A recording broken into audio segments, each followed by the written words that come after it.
We praise God for giving us the opportunity to come together and worship Him without fear, no intimidation.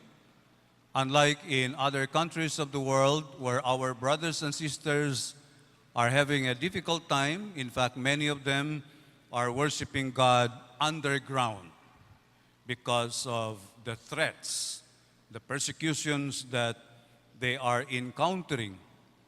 And historians say that the most hated and the most persecuted group in the history of the world are the Christians.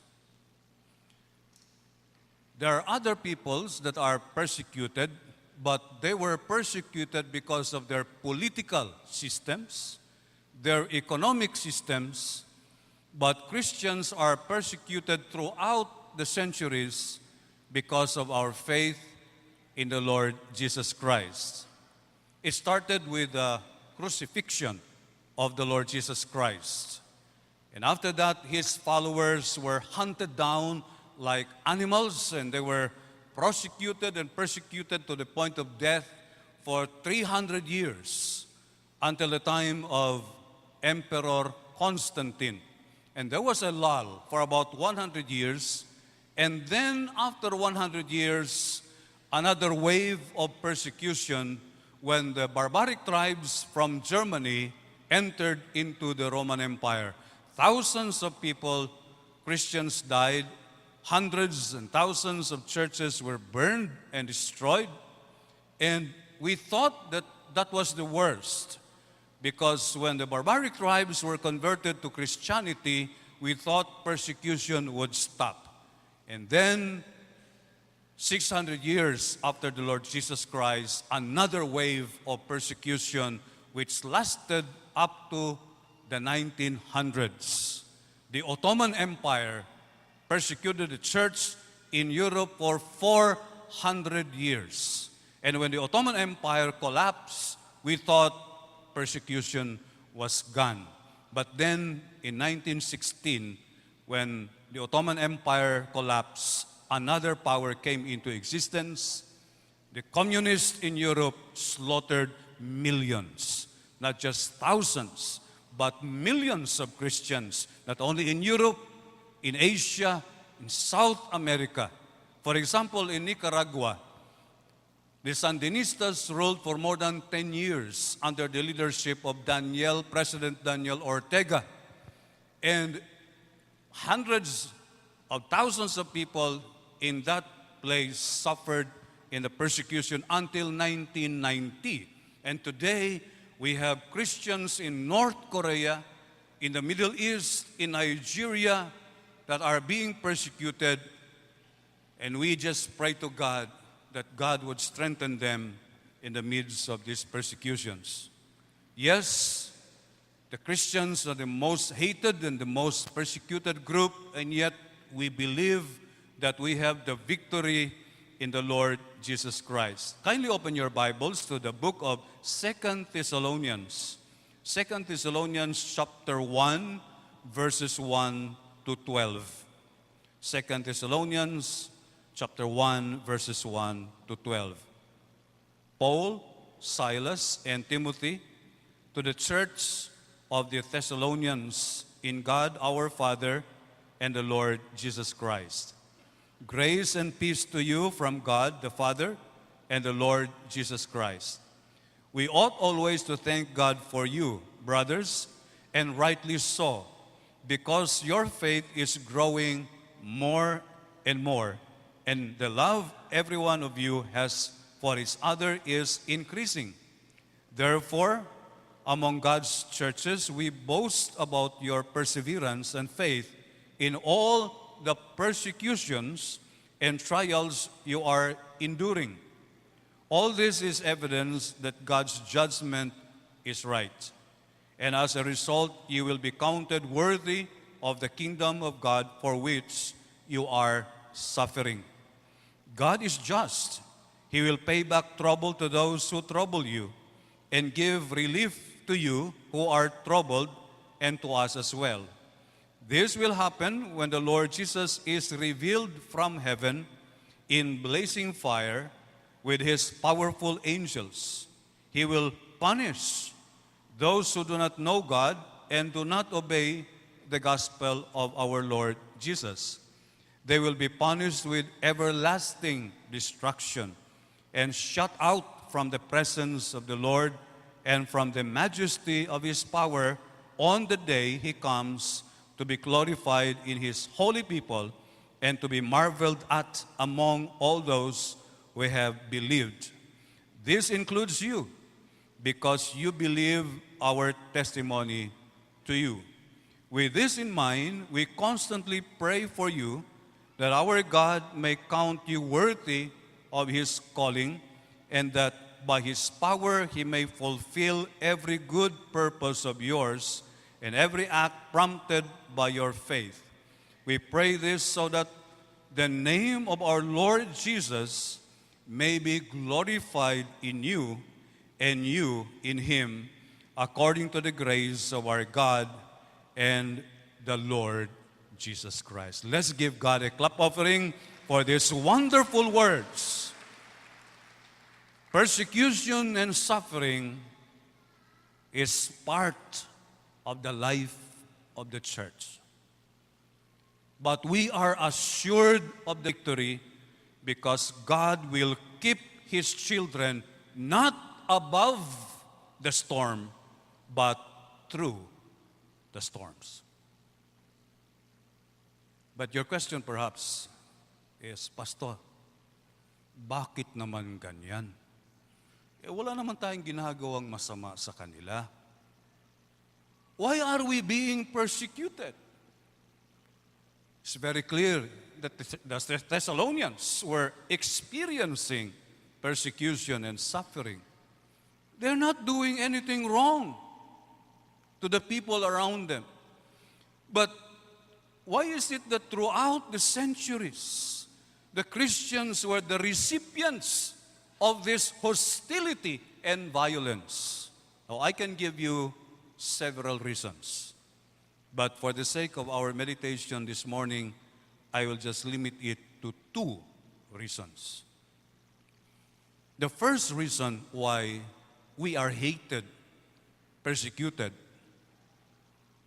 is that the truth that we received, the truth that we declare, is exclusive in its nature. Now you may say, Pastor, hindi ba sa John 3:16, it seems that God includes everything, every person, for God so loved the world? You should go on and read the next line. Whosoever believes in him will not perish, but have everlasting life.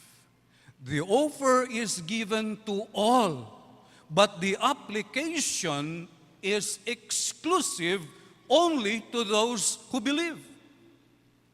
And those who do not believe, those who do not have the Son, has no life. Those who have the Son has life. Those who do not have the Son will be judged. And it's very clear in what we have read that there will be punishment and judgment for those who are outside of Christ. And so, since you bear the truth that you bear is exclusive. When you accept a truth, you can no longer accept the opposite of that truth. You cannot. You exclude anything that does not conform to the truth that you have received. When you accept the truth in the Bible that Jesus died, he was buried, he rose again, you cannot accept any other teaching that says he did not come to earth or he did not die. You cannot accept that anymore because the truth that you have received excludes other worldviews and other beliefs. And the moment people feel they are excluded, they feel bad. And they can be very violent. Have you experienced that? Meron lang kayong hindi na-imbita sa Jollibee, galit na sa inyo. Lain kay sila, wag yun ang imbitar. When a person feels he is excluded, he may react violently. And since the truth that we possess excludes others, then don't be surprised that they will react violently towards us because they want to be included. There was a family, they were staying in Detroit. Then one day, the wife decided to attend a reunion in Chicago. So she drove from Detroit to Chicago together with 3 children. One was 6 years old, the next was 3 years old, the youngest was 5 months old. She was alone. The husband was left because he was working. Ang hindi nila alam that this 6-year-old boy had a resentment and bitterness toward his younger brother and sister. Because when he was the firstborn, all the attention was given to him. But then when the second boy was born, the parents now started putting their attention to the second child. More so, when the third child was born, he was left out. Parents, be very careful that you don't show that. It's good if you have only one child. You have no problem with that. But if you have 20 children, be very careful. Some would feel they are left out. They are excluded.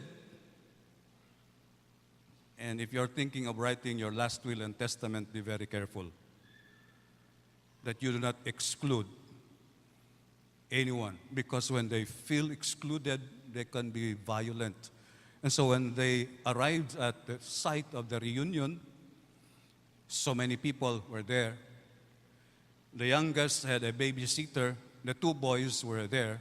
They were left while the mother was trying to register herself. And she told the boy, take care of your younger brother.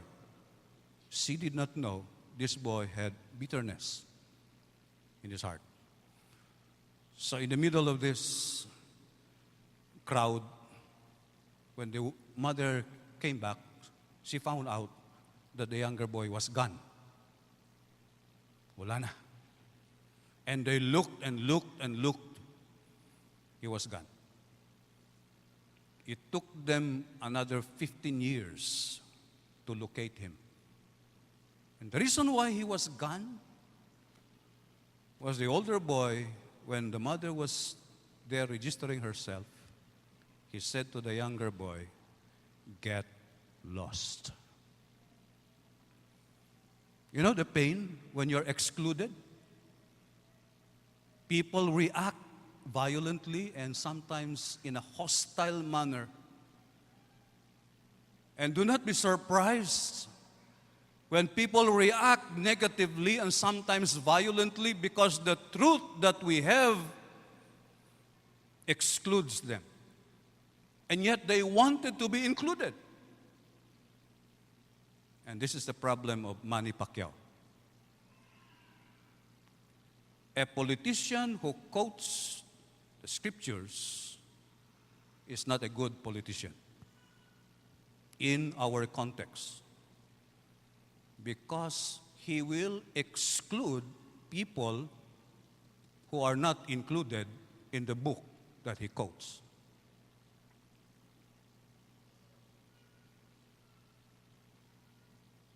So every time you say, I believe that Jesus died, he was buried, and he rose again, you are challenging people who do not believe what you believe. And there are people today who would say he did not come to earth or he did not die, and if he died, he did not rise from the dead. Then if you insist on the truth that you have, then you have a problem with them because they will react. But not only biblically, but historically, the death of Jesus Christ is proven in the historical records. Not only among Christians, but even among the Roman historians, the Jewish historians, none among them would say that Jesus did not die. In fact, Tacitus, a Roman historian, would say Jesus died by crucifixion under Pontius Pilate. That's not disputed. And if you talk about the resurrection and you believe the truth about the resurrection, you have to consider the empty tomb and the eyewitnesses. And if 600 years later someone say that Jesus did not die, naturally that statement will be excluded from the truth that you have already accepted, not only biblically, but historically. So people hate us because they want to be included, but they are naturally excluded by the truth, and they do not like that. People also hate us because not that they want to be included, but they want to be left alone. And in this secular society that we have in the Philippines, and by the way, there are advantages to a secular society. And thank God for the Americans who instituted the separation of church and state when they came to the Philippines. We thank God for that. And that's the advantage of a secular society. That even a minority can be protected. They will not be touched by the majority. And the Americans saw to it that what happened in England, in Europe, in the Middle Ages will never happen in the United States. I think you're familiar with the history of the Pilgrims. The reason why they went to America was that in England, in Europe, they were the minority and they were persecuted. They had no place in Europe. And so they were forced to cross the Atlantic, so dangerous, in order to find freedom where they can worship God according to their conscience. So when they established the United States of America, they made a promise never again that one book will determine the life and death for everyone in the country. That's the background of the Constitution of the United States of America. We thank God for that. You should thank God that we as a minority in the Philippines, we can safely worship God the way we want to worship God. But the disadvantage in a secular society is this. Your neighbor does not want you to interfere with what he believes to be right and wrong. You have no right to use your Bible to tell him what he is doing is right and wrong. That's the problem with secular societies. They believe they have the right to demonstrate, but they don't want you to interfere with what they believe is right. That's the danger in a secular society. And so people hate us because the truth that we have excludes them. Whether they are exclusives themselves or they are inclusives, they do not like the truth that we have. That's why they hate us. We are not organizing a mob against them. Never in the history of the church that the church organized a mob against a group that believes differently, except in the Middle Ages when the church played God and they pursued minorities and tried to exterminate them because of what they believe. The second reason why they hate us is because the truth that we receive defines the absolutes that we believe, which is contrary to what they believe. As I have mentioned, in the secular society, postmodernism is followed. No absolutes. And so the truth that we receive gives us the definition of absolute. And there are so many absolutes. But the four important absolutes are evil, justice, love, forgiveness. These are absolutes that even non-Christians, non-believers are trying to reconcile, trying to resolve. Evil. When a person enters your house, kidnaps your daughter, rapes your daughter, kills your daughter, even non-Christian would say that's an evil act. But where do you base the word evil? If you're in a materialistic, relativistic society where nothing is absolute, how do you define evil? If a lion goes to a pack of goats, takes one goat, brings the goat home, divides the goat into parts, is that evil? No. It's not evil that a lion would get one goat, separates the pieces and feeds the pieces to the cubs. It's not evil. In a purely materialistic world, the lion was simply looking for food. But why is it that when a person enters your house, kidnaps your daughter, rapes your daughter, kills her, it is evil? When we use the Bible to define evil, they do not like it.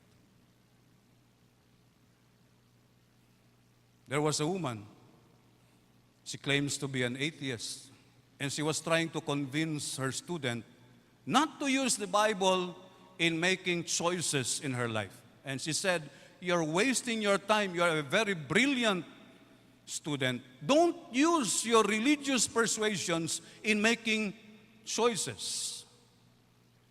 And since she could not convince the student, she talked with the parents. And she said, "Kindly advise your daughter not to use her religious beliefs to make her choices. She's wasting her time." And the father said, "I respect your point because you are an atheist. You do not believe in absolutes. You think that every person is entitled to her or his moral standards." And the father said, "Have you heard of a tribe somewhere in the Middle East who circumcised their females at a very young age, so much so that women grow up with no sensation at all?" And this professor said, "Yes, I heard about that, and that is evil." How can she say it's evil for others when she was expounding the idea that there's no absolute?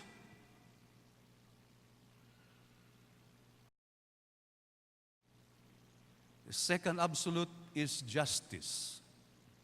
How do you define justice purely on a materialistic context? justice if I am the one grieved, but if other people are grieved, I have no problem with that. But our Bible defines justice. The third absolute is love. How do you define love purely on a materialistic worldview? Our Bible defines love. The fourth absolute is forgiveness. Even those who do not believe in God expect to be forgiven. But how do you forgive on the basis of purely materialistic worldview? You cannot. But our Bible defines forgiveness. But our definition is not acceptable to them. My question to you, where does these four absolutes converge? Evil, justice, love, forgiveness. Is there any incident in the history of the world that these four absolutes converged? Only once, on a hill called Calvary. The evil of the human heart, condemning, torturing, and killing an innocent person, justice coming from God so that sin would be paid, love manifested, and forgiveness expressed. Only on the hill called Calvary. These four absolutes, evil, justice, love, forgiveness, was placed on the cross of Jesus Christ. Persecution and suffering will be part of the life of the church. But in the end, the church and Jesus Christ will emerge triumphant. On the 100-year anniversary of the arrival of missionaries in Zaire. Are you familiar with a country in Africa, Zaire? It used to be Congo. Today, millions of people in Zaire are Christians, but several years ago, more than 100 years ago, not one of them was Christian. But when the American missionaries and the British missionaries came, 100 years later, they celebrated the centennial of the coming of the missionaries in Zaire. Thousands of people gathered during the celebration. They were praising God. They were dancing. They were singing. Near the end of the celebration, a very old man stood to give a speech. He was very old. And he said, I will die soon, but I need to tell something to everyone, something that no other living person in this place knew. And this is what he said. When the first white missionaries came, our people did not know whether to believe their message or not. So according to him, his parents, the leaders of the tribe, did not know whether they would believe the message or not. So they devised a plan to slowly and secretly poison the missionaries and their children and watch them die. Can you imagine that? The people could not decide to accept or believe the message, but they said, we will try something. They put poison on the food, the water of the missionaries and their children. And the missionaries and their children got sick, and eventually they died. And the people of Congo watched them die. But what they noticed was that when one family missionary died, either they were buried or they were sent home, their bodies were sent home to Europe, another family came. They poisoned them again. They died. Another family came. They poisoned them again. And they died. And this old man said, our parents and we saw them dying, we begin to accept the message they were bringing. Why? There was a difference between the death of a believer and the death of an unbeliever. They saw calmness, confidence, hope. That even when they were dying, they were singing. How in the world can you sing in the midst of death? Only if you have the truth in your heart. To God be the glory.